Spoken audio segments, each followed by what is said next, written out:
If you remember Major League, you remember the man in the Yankees uniform who looked as if he had been built to make Ricky Vaughn's life miserable. Clu Haywood had the horseshoe mustache, the 6'4" frame, and the kind of presence the movie could turn into a threat before he said a word. The man playing him was Pete Vuckovich, and in real life, he was not a fictional slugger. He was the American League's 1982 Cy Young Award winner. That contrast is what makes Vuckovich's story so unusual. The film presented him as an imposing hitter, but his real career was built on the mound, through years of limited opportunities, changing roles, and steady progress. Then, almost immediately after reaching the highest individual honor in his sport, he found out that his shoulder could no longer support the career people might have expected from him. How does a pitcher climb all the way to a Cy Young season, only to see the future of his arm change before that season's meaning has even settled? When David S. Ward was casting Major League, Vuckovich had initially been considered for the role of a relief pitcher, but when Ward saw him, the plan changed. Vuckovich's physical presence suggested something larger, a Yankees slugger who could stand in the batter's box and look like a problem before the pitch was even thrown. That became Clu Haywood, the chief nemesis of Charlie Sheen's Ricky Vaughn. For many viewers, especially those who encountered Vuckovich through the movie, that image became the first version of Pete Vuckovich they knew. But the story behind that face began much earlier, in Johnstown, Pennsylvania. Peter Dennis Vuckovich was born there on October 27, 1952, to Serbian parents. His father, Lazo, worked in a steel mill. His mother, Bosilka Guric, was a homemaker. At Conemaugh Valley High School, Vuckovich played baseball, football, and basketball.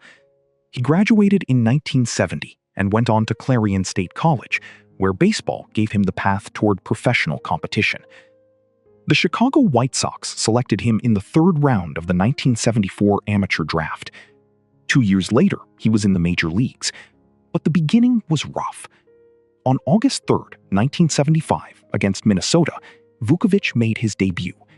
He lasted 2 1/3 innings, gave up 7 hits and 7 earned runs, walked 2, struck out nobody, and took the loss. It was the kind of introduction that places a player's name in the record book, without telling anyone what the rest of the story will be. His work with Chicago remained limited through 1976. The expected path to a major league rotation had not appeared yet. Vuckovich was still trying to establish what kind of pitcher he could become and where that opportunity would come from. That opportunity arrived through expansion.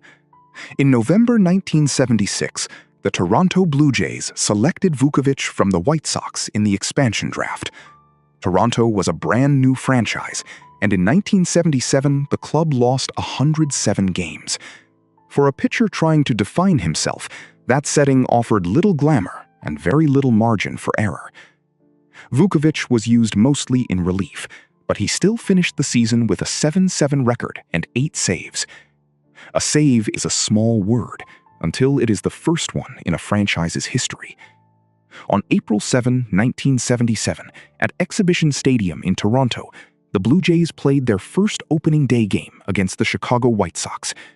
The broad stadium, the new uniforms, and the noise surrounding a brand new major league club all belonged to a team still creating its identity, one first at a time. Vuckovich recorded the first save in Toronto Blue Jays history.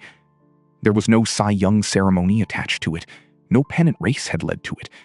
It was one game, one early piece of a franchise's record, and a reliever being trusted with an important finish. But for Toronto, that save could never be repeated by anyone else. Vuckovich's name became part of the club before most people could have known what his career would eventually become. If your earliest baseball memories reach back to the expansion years, you may remember how different a new franchise felt. Every first carried extra weight. The names were unfamiliar, the history was barely written, and even a single save could feel like the beginning of something permanent. Vuckovich added another first that season. He threw the first shutout in Blue Jays history, a 2-0 victory over the Baltimore Orioles and Jim Palmer. Palmer was an established American League pitcher, and the shutout gave Toronto a moment of credibility in a season dominated by losses. Vuckovich's role was changing in public view. He could still work out of the bullpen, but he was showing that his value did not end when the game entered its final innings.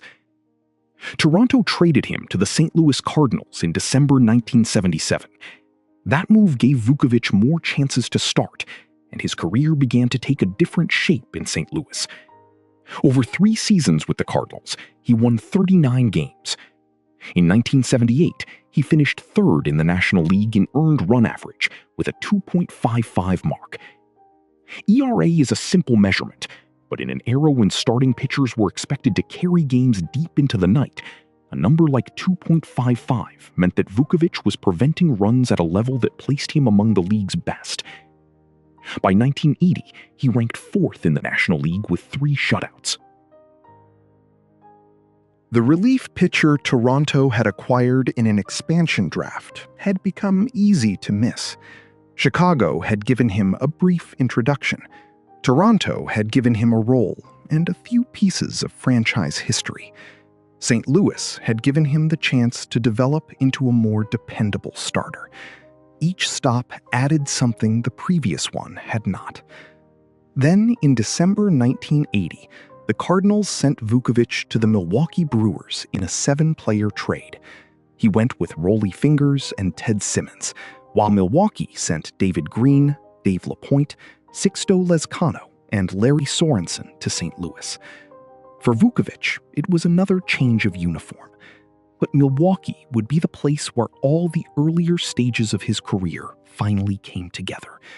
The limited pitcher from Chicago, the expansion-era reliever from Toronto, and the developing starter from St. Louis were about to enter the 2 seasons that would define how baseball remembered him. In Milwaukee, Vuckovich finally had the setting for a breakthrough. The 1981 season was shortened by a players' strike, but the interruption did not erase what he accomplished. Vuckovich led the American League with 14 wins and a .778 winning percentage. Those numbers came in fewer games than a normal season, which made them even more striking. He was no longer simply a useful starter moving through a rotation. He was becoming one of the pitchers Milwaukee could rely on when the standings tightened and every start carried more weight. And the following year, the climb reached its highest point. The 1982 Brewers were built for a pennant race, and Vuckovich was at the center of it. He finished 18-6 with a 3.34 ERA. His winning percentage was .750, tying Baltimore's Jim Palmer for the American League lead. At the end of the season, the writers gave Vuckovich the Cy Young Award. A Cy Young season is usually presented as the arrival of a star. In Vuckovich's case, it was the final confirmation of a path that had taken years to complete. Chicago had offered only a glimpse. Toronto had used him mostly in relief, while he became part of the Blue Jays' earliest history. St. Louis had allowed him to grow into a starter. Milwaukee had turned that development into an award and an American League pennant. At Milwaukee County Stadium, the 1982 season carried the texture of a different kind of baseball. The field lights reached across the outfield, the public address system carried the lineups through the concrete bowl, and the pennant race gave every late-inning situation an added edge.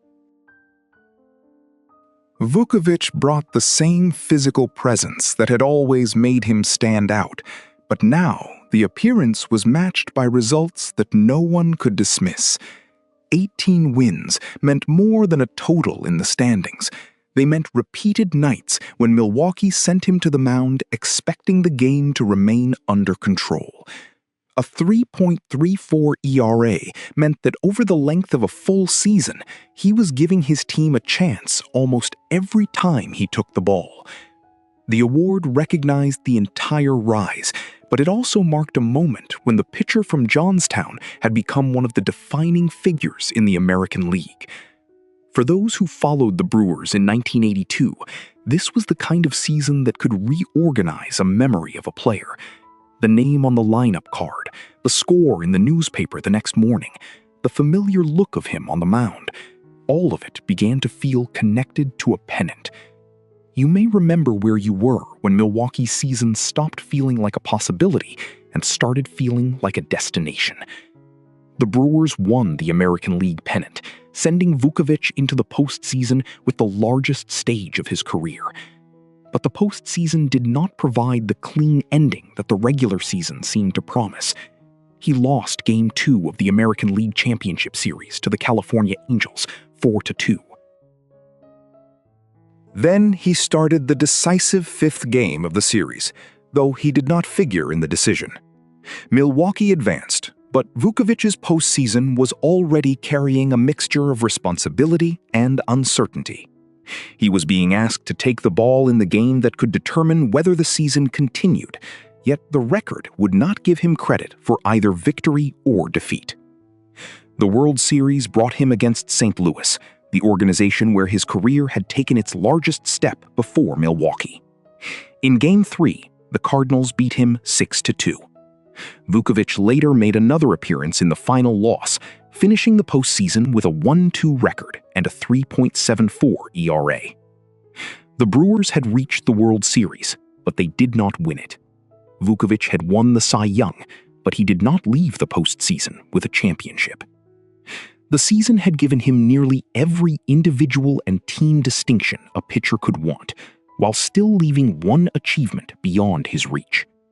And beneath that public success, there was a physical problem that had already been following him. Vuckovich had been dealing with shoulder pain for 2 seasons. In spring training in 1983, doctors discovered that he had torn his rotator cuff. The timing changed everything. The diagnosis came after the award, after the pennant, after the season that made his career look as if it were opening into something even bigger. A pitcher who had just completed an 18-win campaign was suddenly trying to determine whether his arm could continue at all. Vuckovich chose exercise rehabilitation instead of surgery. The source does not turn that choice into a simple explanation or a heroic declaration. It was the course he pursued while trying to return to the mound, and the return did not hold. He came back for 3 games. Over 14 innings, he went 0-2. Then he missed the entire 1984 season. That is the difficult part of an injury story. The calendar keeps moving, even when the player cannot. The 1982 season remained fixed in the record books, but the seasons that should have followed it became stretches of treatment, absence, and attempts to find a way back. The Cy Young Award could identify what Vuckovich had been. It could not guarantee what his shoulder would allow him to become. In 1985, he became a free agent. In August 1986, Milwaukee signed him again. The reunion offered one more chance to return to the organization where he had reached the summit. His final major league appearance came on October 2, 1986, against Detroit. He pitched 6 innings, allowed 6 hits, struck out 3, walked 2, and gave up 1 earned run. He took the loss. The line is quiet compared with the numbers from 1982. There was no award attached to it, and no pennant waiting at the end of the night. But it was a complete start, and it gave the playing career a final recorded performance before Milwaukee released him on October 21. Across his major league career, Vuckovich finished with a 93-69 record, 882 strikeouts, a 3.66 ERA, and 1,455 1/3 innings. Those totals include the uneven beginning, the relief work, the St. Louis development, the Milwaukee peak, and the seasons shaped by his shoulder. The 1982 award was the brightest point, but the rest of the record explains why it happened. He had built enough of a career to reach it. The injury changed the timeline, but it did not erase the work that came before it. There was also no single clean doorway out of baseball. Vuckovich's relationship with the game continued in forms that looked different from the one he had first imagined. While he was with Milwaukee, he had co-owned a bar with outfielder Gorman Thomas. Storman and Vukes was a small piece of life away from the mound, built around the nicknames and personalities of two Brewers. After his playing career, Vuckovich stayed connected to the organization as a television announcer from 1989 through 1991.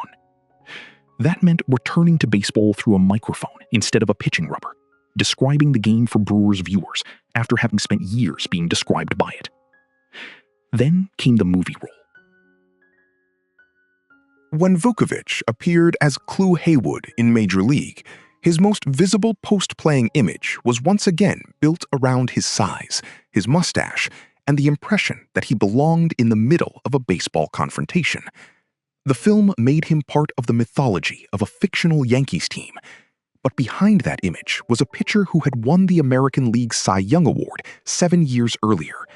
The movie did not replace the baseball career. It gave that career a second public life. In 1992, Vuckovich was hired by the Pittsburgh Pirates as a pitching instructor. He later served as the Pirates' pitching coach from 1997 through 2000. After that, he moved into the organization as a special assistant to the general manager. The work placed him on another side of the sport. As a player, his responsibility had centered on preparing his own arm and taking the ball. As a coach and organizational advisor, his knowledge could be applied to other pitchers and to the decisions surrounding a team. The mound was no longer the only place where his experience mattered. He also held a similar position with the Seattle Mariners under general manager Jack Zadurianchik, who led the organization from 2009 through 2015.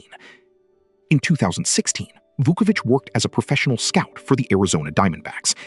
By then, the shape of his baseball life had changed several times. He had been a prospect, an expansion draft selection, a reliever, an actor, a coach, a front office assistant, and a scout. Each role belonged to a different phase, but none required pretending that the previous one had not happened. His connection to baseball also remained tied to the place where it began. Vuckovich resides in Johnstown with his wife, Annie. His son, Pete Vuckovich Jr., was drafted by the White Sox in the 48th round of the 2004 amateur draft. Like his father, he attended Conemaugh Valley High School and Clarion University. That detail brings the story back to its starting point, without suggesting that the family had been given a simple repeat of the past. The same high school, the same college, and the same White Sox organization form a clear line between generations. Vuckovich's baseball identity became part of a family and regional history that extended beyond his seasons in the major leagues. He was later recognized by the Clarion University Sports Hall of Fame, the Western Pennsylvania Sports Hall of Fame, and the Pennsylvania Sports Hall of Fame. Those honors do not change the judgment of his major league career, and they do not pretend that his shoulder injury never happened. They show that his accomplishments had more than one audience. Milwaukee remembered the pitcher who won the Cy Young. Clarion remembered the player who came through its program. Western Pennsylvania remembered someone whose path from Johnstown reached the highest level of the sport. The question is, why Pete Vuckovich's 1982 Cy Young season became the summit instead of the beginning of a longer prime? The answer is found in the order of the career.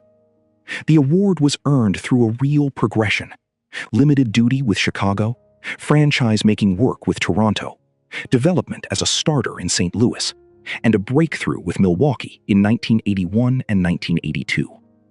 He did not stumble into one extraordinary season. He built toward it. But by the time he reached that peak, his shoulder had already been carrying pain. The torn rotator cuff discovered in 1983 interrupted the career before Vuckovich could establish what a full post-Cy Young prime might have looked like. Rehabilitation brought him back briefly, then absence and further attempts followed. The end came not with a return to dominance, but with a final start against Detroit and a release from Milwaukee. That is why his story deserves more than the image of Clu Haywood and more than the shorthand of an injured award winner. Vuckovich was a pitcher whose career kept changing direction as the opportunities changed around him. He made history for an expansion team. He developed into a starter in St. Louis and a breakthrough with Milwaukee in Louis. He became an American League leader and a Cy Young winner in Milwaukee. When his arm would no longer sustain that work, he found other ways to remain part of baseball. The fictional Yankees Slugger remains the image many people recognize first: the mustache, the broad frame, the intimidating stare. But the fuller memory belongs to the pitcher underneath it. Pete Vuckovich reached baseball's highest individual award, stood at the center of a pennant-winning season, and then had to carry the rest of his baseball life forward after his shoulder took away the career's expected next chapter. His peak was brief because his arm failed him. His baseball life lasted much longer.